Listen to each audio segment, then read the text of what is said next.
மிகுந்த மனதின் ஆழத்தில் ஒரு துன்பப்படுகிற ஒரு சூழல் உங்களுக்கு இருக்கலாம்.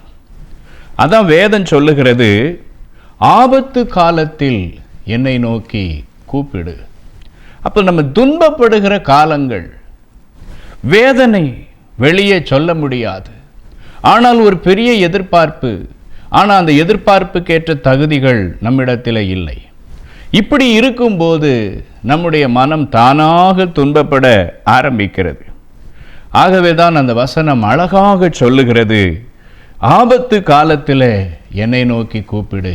சகோதரனே, நீங்கள் ஆண்டவராகிய இயேசு கிறிஸ்துவை நோக்கி கூப்பிடுங்கள். ஆண்டவர் உங்களை பார்த்து சொல்லுகிறார், நீ என்னை நோக்கி கூப்பிடு. நீ உன் ஆபத்து வேளையிலே, நீ துன்பத்தின் நடுவில் இருக்கும்போது நீ என்னை நோக்கி கூப்பிடு என்று கர்த்தர் உங்களை பார்த்து பேசுகிறார்.